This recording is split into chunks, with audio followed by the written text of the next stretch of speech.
teknik telur ini sebenarnya alternatif dari bagian daripada totok ya, atau punggung atau pijat refleksi. Itu alami ya, nggak ada unsur mistis, nggak ada unsur-unsur khodam, jin dan lain sebagainya. Jadi sesuai prosedur yang ada di buku itu ya, di titik-titik saraf di kaki ya, di ujung jari dan lainnya. Adapun masalah ada penyakit yang masuk ke dalam telur, itu bukan ada unsur gaibnya, tetapi memang secara alami telur ini mengandung unsur panas ya, unsur panas. Unsur panas ini sifatnya dia menarik ke dalam, sifatnya dia menarik ke dalam. Ketika unsur panas ini ya diolah dengan bacaan ayat Quran yang sesuai, maka akan memunculkan energi tambahan dalam telur tersebut, sehingga unsur panas juga seperti jin ataupun sihir, banaspati dan sebagainya itu bisa kesedot ke dalam telur itu. Ini alami kok, ilmiah.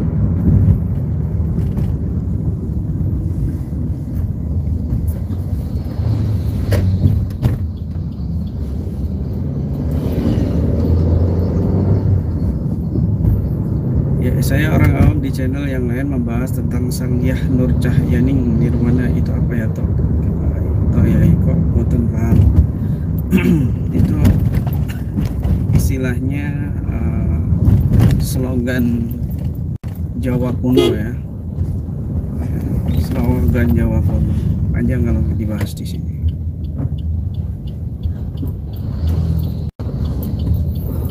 Rompi harus pesan ke pusat. Jadi nanti rompi itu di list ya, setiap PC itu di list anggotanya siapa saja yang pesan, ukurannya berapa, kemudian nanti langsung dikirim ke pusat ya, ke divisi bisnis Tobi. Setiap PC, setiap grup itu ada divisi bisnisnya, nanti divisi bisnis menghubungi divisi bisnis pusat begitu. Dan di setiap grup kalau nggak salah itu ada divisi bisnis pusatnya juga, ada sekretariat, sekjen pusatnya juga.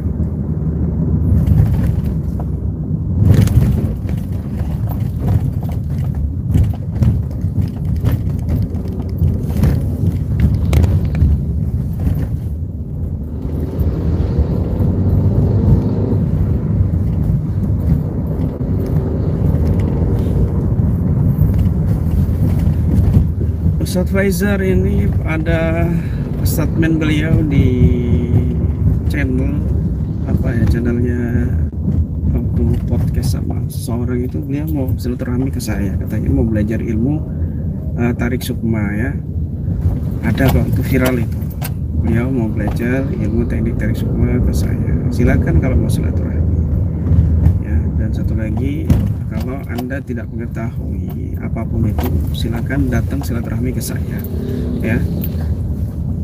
Kalau Anda menyatakan saya punya khodam, silakan Anda bawa 100 peruqyah Ustadz Anda ya, 100 Ustadz Faisar datang ke saya, suruh ruqyah saya, dan saya suruh ruqyah 100 kali ya.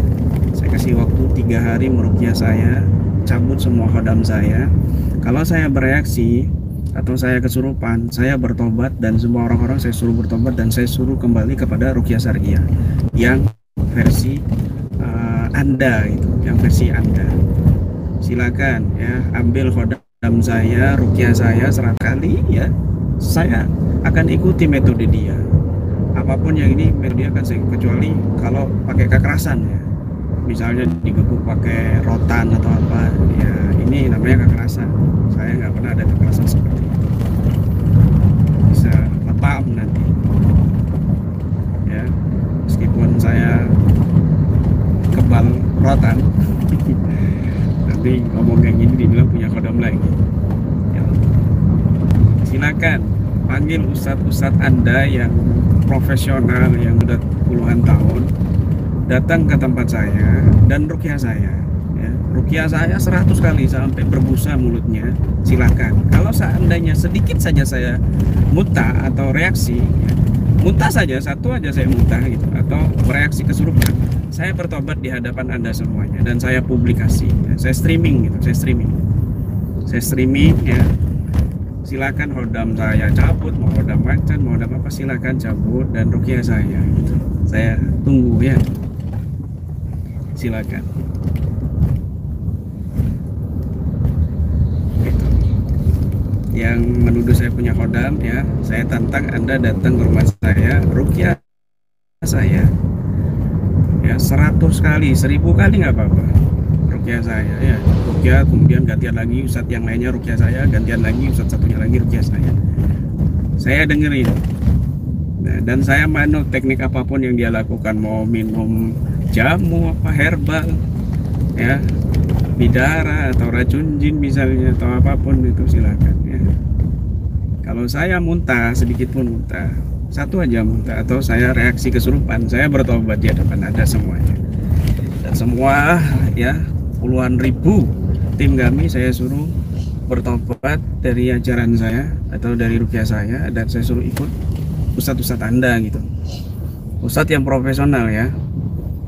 Ya maksudnya saya itu ustadz profesional itu ustadz dari Arab Saudi itu loh, yang guru-gurunya mereka ini ya, guru-gurunya dari ustadz-ustadz di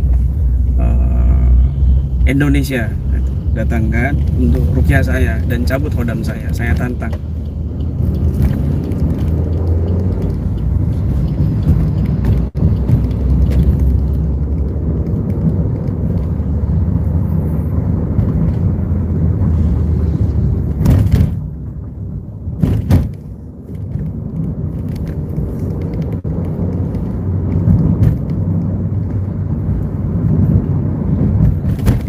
Ada satu kisah ya di Jawa Timur, salah satu pesantren, saya tidak sebutkan pondok pesantren.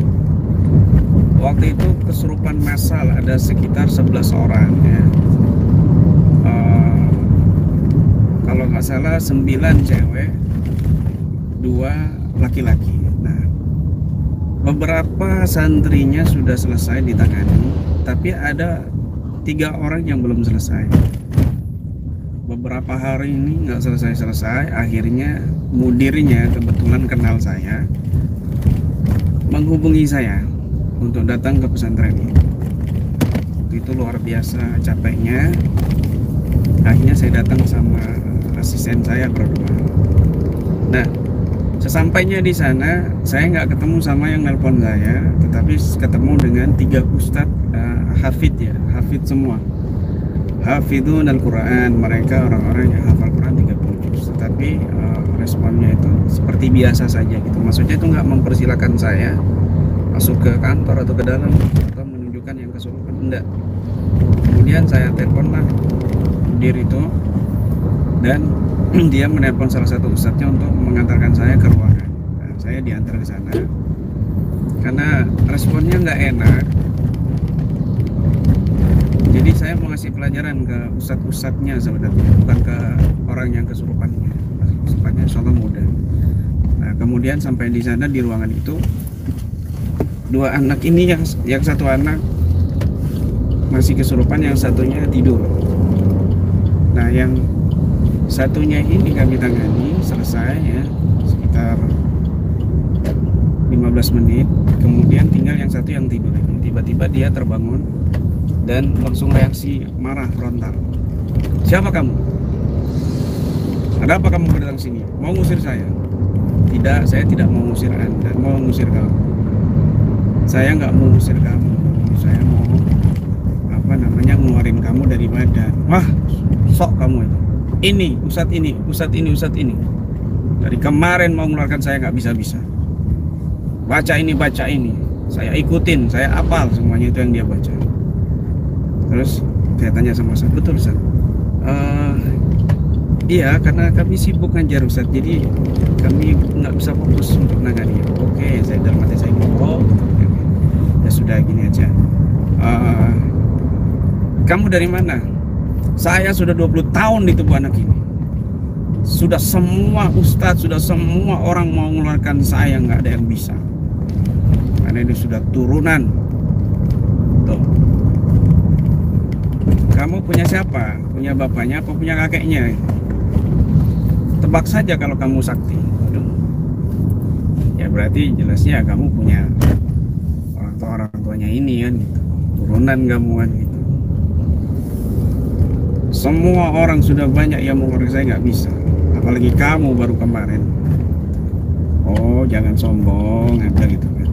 Kamu belum kenal saya, nggak sudi kenal sama kamu. Waduh, jinnya agak gaul gitu ya ngomongnya. Kemudian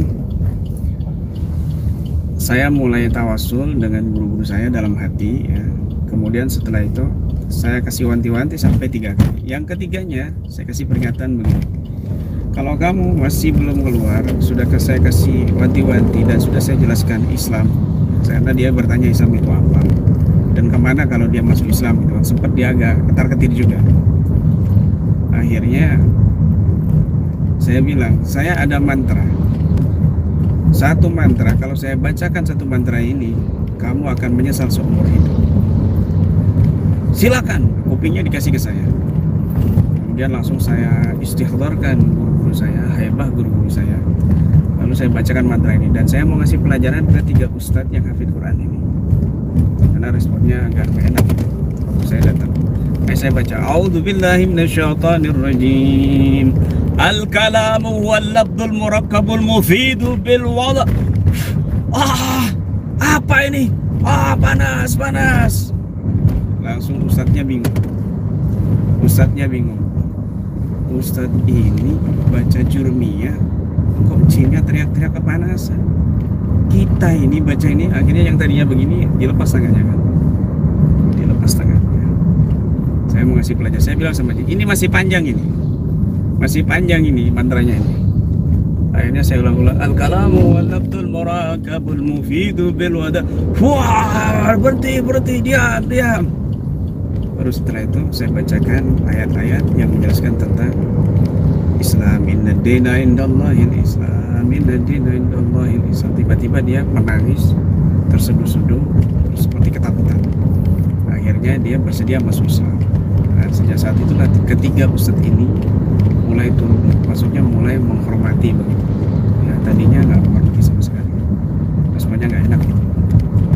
Jadi mau dibaca apapun, ya, apapun bacaan kamu, ketika hatimu ini penuh keyakinan kepada Allah Subhanahu wa Ta'ala, penuh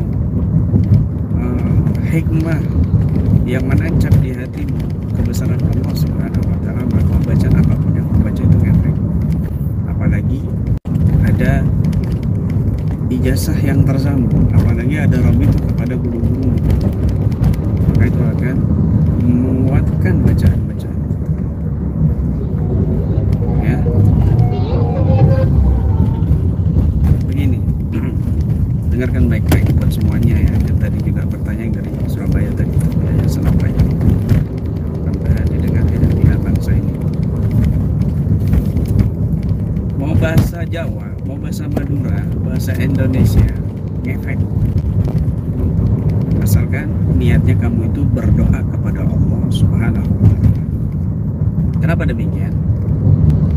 Karena iblis ketika dikutuk oleh Allah Subhanahu wa Ta'ala dan diusir dari surga turun ke bumi,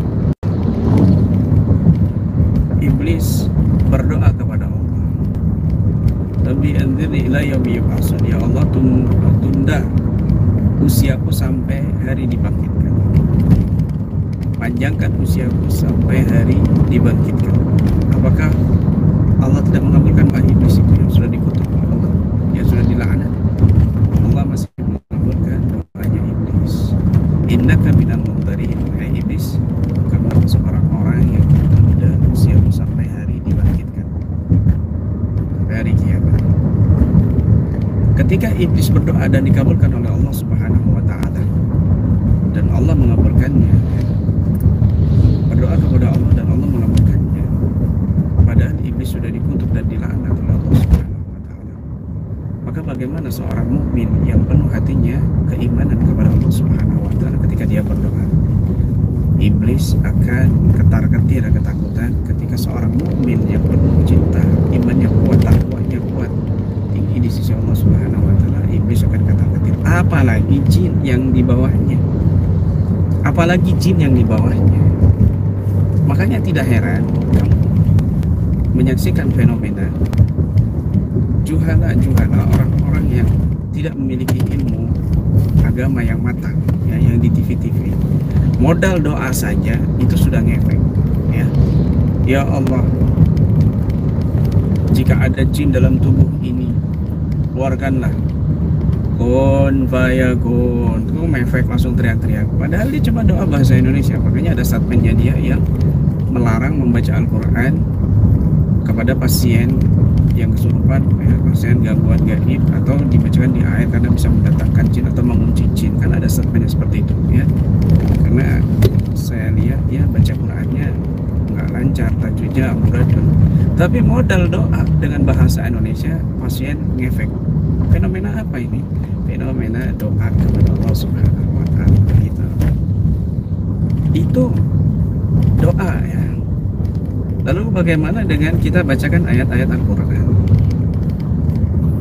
Ya, ayat-ayat Al-Quran di mana Allah Subhanahu wa Ta'ala telah menegaskan kepada kita, ketika Al-Quran ini, andai Al-Quran ini dititipkan, diletakkan di gunung-gunung, itu hancur lebur. Lau anzalna hadzal Qur'ana ala jabalin la ra'aitahu khashi'an mutasaddi'an min khasyatillah.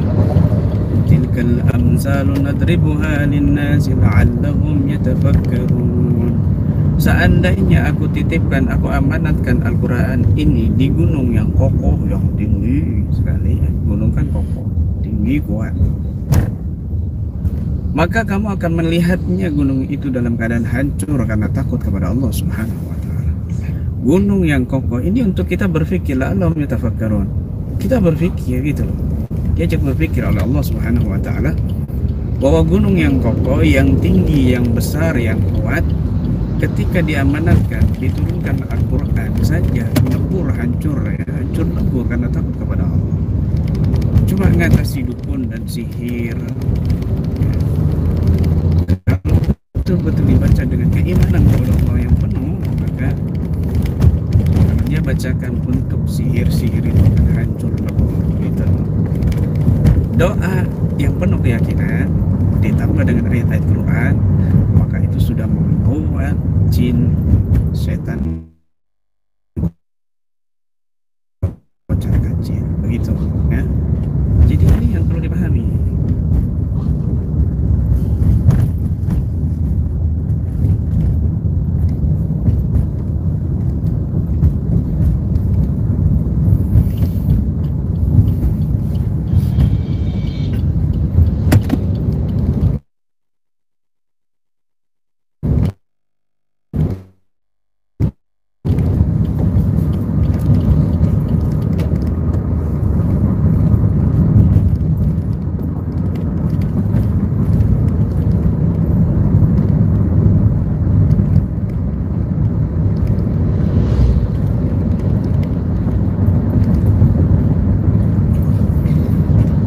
Bisakah menarik sukma orang yang mencuri dan memediatornya pada orang biasa yang tidak sukma? Ya nggak bisa. Sukma itu tidak semudah apa yang ditampilkan di TV-TV, di YouTube. Narik sukma, nggak sembarangan. Narik sukma itu bukan seperti yang di TV-TV, mudah menarik langsung keluar sukmanya. Enggak, bukan begitu, gitu. Apalagi sukmanya orang. Ketika sukmanya orang yang sadar seperti kita ini, yang yaktohnya kuat, nggak ada portal-portal yang dibuka-buka baik dengan cara ilmu hikmah ataupun lainnya, maka nggak bisa ditarik sukmanya. Kalau itu kok ada yang bisa, ya itu bukan sukmanya orangnya, bukan ruhul yaktohnya. Bisa jadi jin yang ada di sekitar orang tersebut, atau apa yang ada di orang yang ditargetkan tadi itu, ya, pasien tadi itu, ya, atau orang yang memintakan begitu. Karena jin yang dekat sama dia kan tahu kegiatan sehari-hari. Bukan jin korin, ya, beda lagi. Jin korin, jin yang sekitarnya dia, yang ngikutin dia, entah karena sihir atau mungkin karena apa namanya, dia diikutin jin karena perbuatannya nggak bagus, ya. Atau juga jin si mediator itu, gitu loh. Dan ini banyak terjadi, saya lihat itu banyak terjadi ketika dia menarik jin orang lain ya. Bukan sukma, jin orang lain, malah jin mediator yang berbicara. Jin mediator yang berbicara. Ada juga jin sekitarnya di daerah situ yang masuk. Jadi sukma itu, untuk menarik sukma seseorang itu 30% berhasilnya, tidak 100%. Tidak 100%. Ada prosedur untuk 100%, itu ada prosedur yang cukup pelik, yang cukup rumit, yang cukup banyak, nggak sembarangan. Di antaranya contoh, si orang ini, si target ini harus portalnya sudah kebuka, cakra-cakranya sudah kebuka, maksudnya cakra yang berhubungan dengan sukma gitu ya. Atau misalnya orang ini mentalnya lemah sampai psikisnya itu sakit ya, sehingga dia ini gampang sekali baperan atau dia kesurupan. Nah, ketika kondisi seperti ini, maka sukmanya ini bisa ditarik ya, bisa ditarik. Makanya dukun-dukun itu menghajar pasien-pasien ini, yang pertama kali adalah kelemahan mentalnya, psikisnya dibuat pusing dulu di stadium 1, dibuat pusing, kemudian dibuat darahnya naik ya, sehingga emosian ya, karena setan itu jin berjalan di tubuh manusia melalui darah ya. Jadi ibni Adam majrad dam, kata Nabi SAW. Maka dipengaruhi aliran-aliran darahnya, sehingga mungkin ada sumbatan ke otak ya, ke dada, ke jantung, sehingga emosi. Ketika emosi ini sudah lemah mentalnya, psikisnya, kemudian sakit, kemudian gampang ketindian ya, terutama ini ciri-ciri orang yang mentalnya lemah, gampang ketindian kalau tidur, rep-arp atau bahasa Maduranya apsaap, ketindian. Ini ciri-ciri orang yang mentalnya lemah, psikisnya lemah, dan mudah disihir, disangka. Nah, kemudian dibuat dia kesurupan, sampai dia kesurupan. Nah, orang bisa kesurupan karena mentalnya lemah, karena mentalnya lemah. Ada orang ahli ibadah ya, bahkan hafid Quran, tapi ternyata dia pernah kesurupan. Atau kadang-kadang ketika kita ruqyah dia kesurupan, ini mentalnya lemah. Orang ini bisa ditarik sukmanya begitu. Orang-orang biasa yang mentalnya kuat, apalagi ibadahnya kuat, dia nggak bisa ditarik sukmanya, cong. Kalau ditarik sukmanya itu bukan sukmanya, jangan merusak ilmu ini gitu. Akhirnya ada orang yang mengkritik tarik-tarik sukma itu nggak ada, itu di budaya, terutama ahli-ahli hipnotis ya. Saya bisa menjawab secara ilmiah, bukan secara ilmunya hipnotis sendiri. Karena anggota kami itu ada ratusan ahli hipnotis yang ikut pelatihan sama kami, dan kita berdiskusi soal ego state dan lain sebagainya gitu. Dan kita praktekkan di sini, kita buktikan, bukan cuma teori-teori. Mereka yang ahli hipnotis dan tidak memiliki dasar ilmu agama tentang ruqyah ini berbahaya sekali, berbahaya sekali, bisa menyesatkan. Tetapi ahli ruqyah yang bisa hipnotis ya, ahli ruqyah yang pintar agama, mendalam soal ini, ilmu ini, kemudian dia belajar ilmu hipnotis, insya Allah lebih kuat lagi, lebih menguatkan lagi begitu.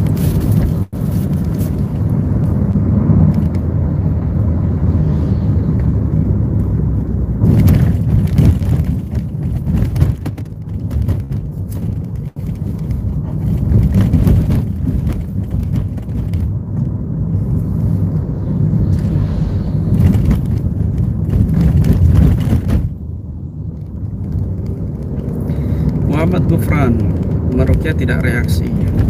Takkan baca saya kurang kuat. Ini banyak spekulasinya ya. Bisa juga karena pasiennya nggak ada gangguan. Pasiennya ini karena gangguannya ada, tapi penyebabnya itu bukan sihir dan lain sebagainya, tetapi gangguannya adalah karena dosa ya. Karena dosa. Nah ini muka-muka bagaimanapun ya, ini Allah sedang mengasih hukuman gitu sama dia, ya ada efek. Nah, kemudian juga karena juga mungkin pasiennya ini nggak serius gitu.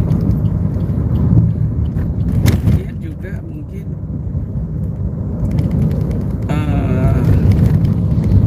bukan karena kita ini kurang power, jangan. Dan lagi ruqyah bukan kita berharap orang ini ada reaksi, ini salah fatal ya, sangat salah.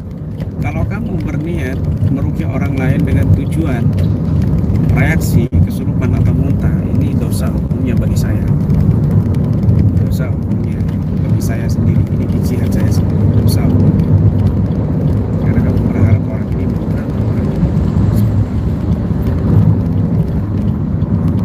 Ruqyah itu niatkan kesembuhan, bukan niat muntah atau kesurupan.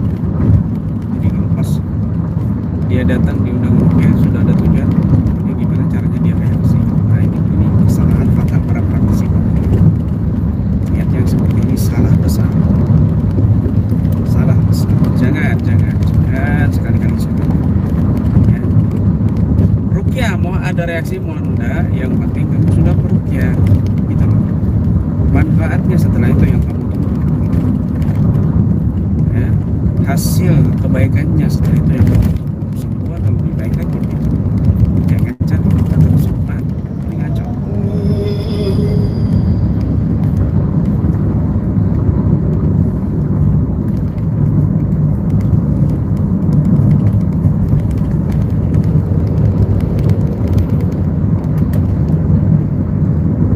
Ruqyah nggak yakin ya, karena mungkin kurang praktek juga. Jadi kalau sudah lama praktek ya, sering praktek lama-lama yakin.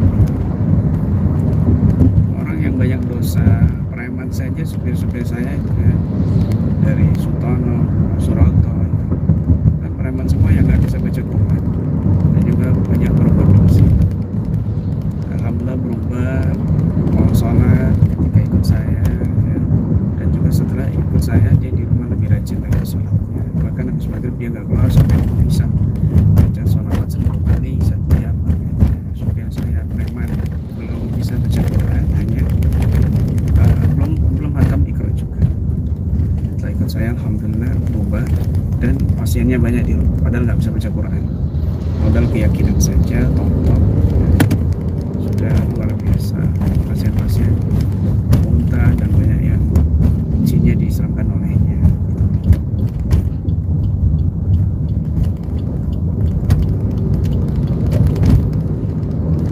Ya jami'al nas liyaumin la raiba fi ijmali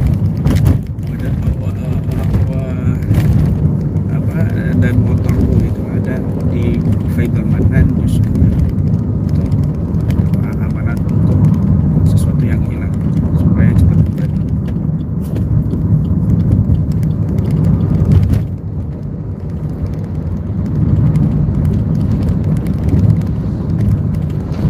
Untuk yang sakit, yang lagi sakit ya, yang nitipkan doa di komentar semuanya, dan juga yang lagi ada musibah, yang lagi kena COVID ya positif, dan semuanya yang lagi ada diuji tubuhnya, fisiknya sedang sakit, mudah-mudahan Allah sembuhkan penyakitnya, mengangkat lahir dan batin, penyakit medis ataupun penyakit non medis, dan juga mudah-mudahan Allah Subhanahu wa Ta'ala memberikan keadaannya yang lebih baik. Kalau dia bersabar, kalau dia kuat, kemudian Allah sembuhkan, maka Allah akan mengganti lahman khairan minhu wa daman khairan minhu. Allah akan mengganti dagingnya yang lebih baik dari daging sebelumnya, fisiknya, dan Allah mengganti darahnya dari darah yang lebih baik daripada sebelumnya. Itulah rahasia kenapa orang-orang soleh setelah sakit semakin kuat fisiknya, karena dia ada bersabar dan berdoa kepada Allah Subhanahu wa Ta'ala. Itu sikapi dengan sabar orang yang sakit, dan tetap berikhtiar bersabar, bersabar berdoa. Mudah-mudahan juga yang ada hajatnya belum dikabul ya, mudah-mudahan bijahi syahril maulid, bijahi sayyidil insi wal jan, Sayyidina Muhammadin sallallahu alaihi wasallam. Allah kabulkan segala hajatnya zahir dan batin. Amin ya rabbal alamin. Mudah-mudahan Allah buatkan iman dan takwa di hati kita masing-masing. Semoga kita Allah lindungi semuanya dari segala keburukan zahir dan batin. Amin ya rabbal alamin. Hadhihi ini waliniyatin salihah wa ila